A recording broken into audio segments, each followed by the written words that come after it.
Alright, what's going on, people? So straight into a leg day today. Today's gonna be a bit different. I'm gonna talk over it and give you some pointers on what I do. But yeah, let's just go straight into it. So first we're starting on squats.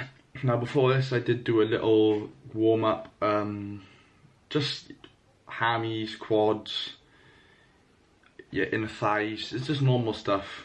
But not too complicated. But if you just Google leg warm up, you can even have 5 minutes on a bike. You know, do a couple of leg swings. As long as you're feeling alright and quite loose and warm, you'll be fine. But yeah, straight into squats, like I said. Starting off light, so just starting with a bar, just the bars, squatting, getting a couple of reps in, getting warm, like I said earlier, getting used to the movement.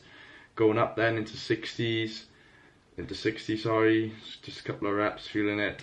On the way down, controlled negative. Not much to say here really, just flat out squatting as much as you can. We'll go on to next, we'll up the weight again, just feeling it out again, nothing major. Up to 100k, so here on 100k now, you see, I won't do much on this because I'm close to my working weight, so I'll just do a couple, like, 3 or 4 reps, quite nice, deep, good reps. Now I don't like to keep my feet too close together. I like to keep them flared out.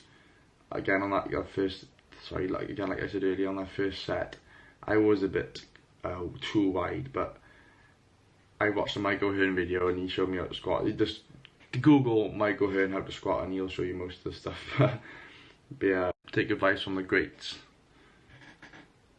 so take advice from me.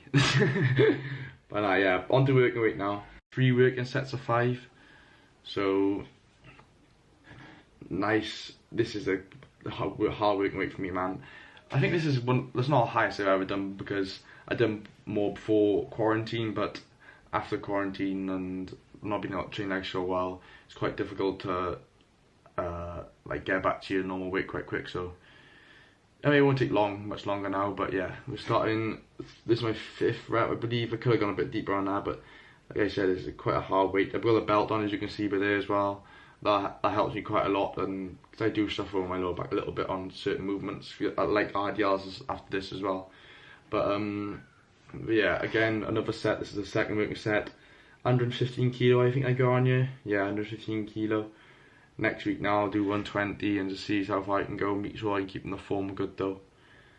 But yeah, lift off, down, set up, right. Take your time, take your time. When you're working with high, well, not high weight, but the high weight for you, obviously, it's quite difficult to just start flat out and, you know, rush into it. So take your time.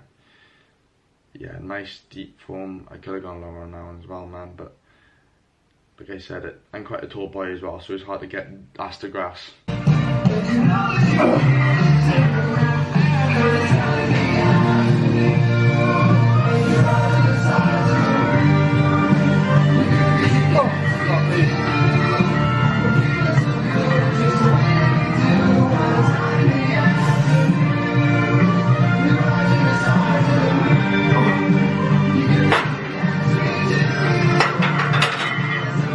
So again, setting up right, taking your time, getting a bit of aggression into it, slamming the floor and stuff, you know how it goes. But before this I took pre-workout and my head was blown to pieces. After squatting, taking a pre-workout on a big leg day, my head all day is just fried. I need at least an hour to come around, but yeah. Back into it, that was a decent rep. That's 1, and then 3 more. But yeah, like I said, just take your time with squatting, man. If you keep squatting, you're consistent with it and you're using progressive overload, you will without a doubt get better, 100%. But they are difficult to perform and stay consistent in because they're so demanding. It's like your whole body almost, isn't it? But yeah, final rep, this is one of the most difficult reps I've ever done in my life. But yeah, and up, up, up, up, up, yeah. Next we have, I believe, is RDL. See that I'm just bugging at the end of it. But yeah, RDL's next, so straight into it. I did do a warm-up set of 60 before this for a couple of reps just to feel it out.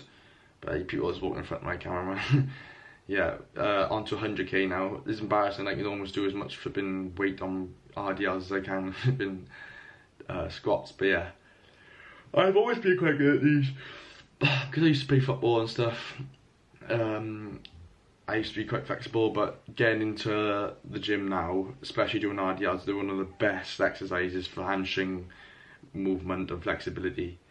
Like, I just feel like they've just completely torn apart, and now I can touch the floor almost every single time. But yeah, definitely start doing RDLs if you want hamstring flexibility, but don't go too crazy with the weight, because it took me a decent amount of time to get this weight now. I did like 3 sets of 10 or 12, I believe. Props to myself here, I've got decent form, but I probably could feel the hamstring out a bit more. I probably have got the lower back too much involved in some of these movements, some of these reps. Like you see it arches at the back, but keep the bar close to your shins. No bending in the knee, well, slight bending in the knees. Just copy that form, man. But yeah, next we have goblet squats with a little incline on the heel. But yeah, these I've got to mention previously actually. I did injure my ankle the day before this. I went sprinting down some flipping hill and rolled it, and it was killing in the morning. So I wanted to stay away from any movements that, like, let's just say, required dorsiflexion and stuff of the other ankle. So I wanted to keep it like quite straight and, you know, like, quite stable ankle. So I stayed away from lunges and stuff. So I just started today. I wanted to do goblet squats because I've got a quad focused day of leg day today. So yeah, straight into goblet squats after the RDLs. 3 sets, 15 reps, and that's a 25 kilo dumbbell as well I'm holding. So you know, it's quite difficult with just, well, sorry, it's too easy if you're just doing it free weight. So I add a little bit of extra weight to it, hold it correctly. Now your shoulders or biceps might get a bit tired, but if you just forget about that and keep repping out as much as you can. But yeah, a little incline on the heel, dash the grass on these ones, get a good little quad pump on these. Like I said, it's my quad focus day, so you know, 12 to 15 reps, and you get a good little pump, man.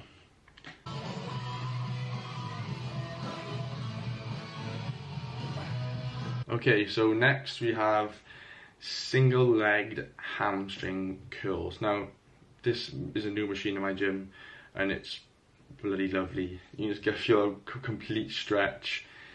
It's better than double, I think. I always go on this now, do singles, because you just feel a lot more of the movement, I believe, in the hamstrings, and you can probably get a mind muscle connection with these, because if you look at the top of me, well, you can't see it, my brother recorded differently, but you got like a hold on bar you hold on to, and you can just close your eyes and put your mind literally inside the muscle. I've had a few looks of closing my eyes doing reps, but oh well, it is what it is. Yeah, switch over to the other leg. I couldn't be asked to just put on both, because they put both away then. But yeah, nice contraction. Make sure you're not going too fast on the positive. So as you see, I'm going up slow, because some people just power through it, and the pad will just come off the back of your ankle, and then you know, the muscles go relaxed time then basically. So keep the pad on the back of your ankle the whole time. Nice big squeeze at the top and a controlled negative. Yeah, 2 sets of these. On your next set, I did do another set. Start on the opposite leg you started on. So start on the one you finished on, even. Same thing, but yeah. Next we have Chord Kills. Now these are one of the daddy of all daddies of growing your freaking quads. You just gotta rep out as much as you can on this machine. Now it is quite difficult, this machine, I will say again, like the last couple of reps, this is the burn, I think everybody will agree with me, but you can't stop, because the last couple of reps, and when it burns, that's where growth is. So you gotta keep going till they fall off. But nah, I think I do 3 sets of 15, and on the last set I'll do something different that I'll show you at the end now. But yeah, just gotta controlled all the way through the rep. Don't just go flinging it about powerful. Make sure that pad's always on your leg and your ankle, like I said earlier. But then, like I said, as you can see there, the pad, the last couple of reps will always be partials for me as well.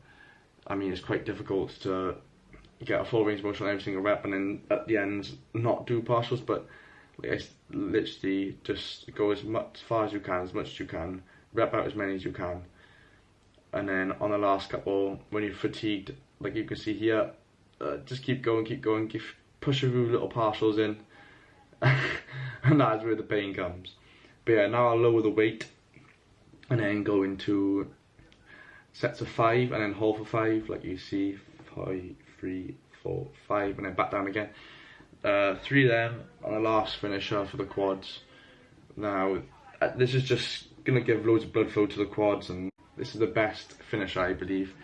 It really helps you, well, it really stops you from walking, sorry. But that's the best feeling in the world.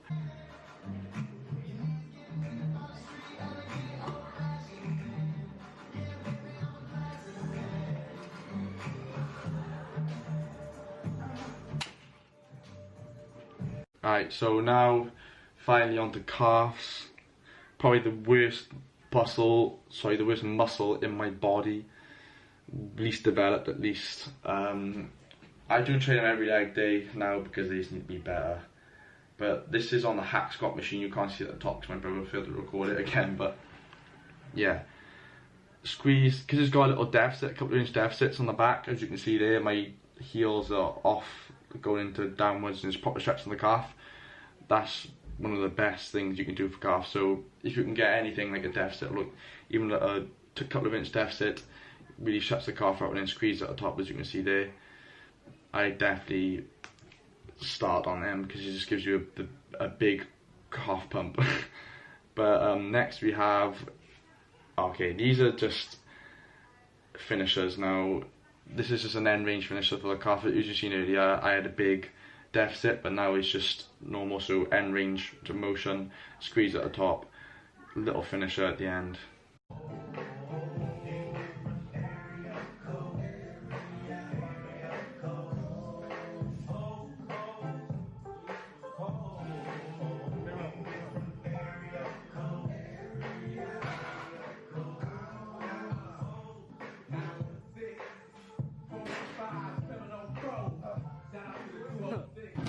Thanks for watching. If you've got any questions on anything, I do this about twice a week, as I said earlier. This is my quad focus day, and I'll also have a hamstring focus day, so I'll just do more hamstring focus stuff.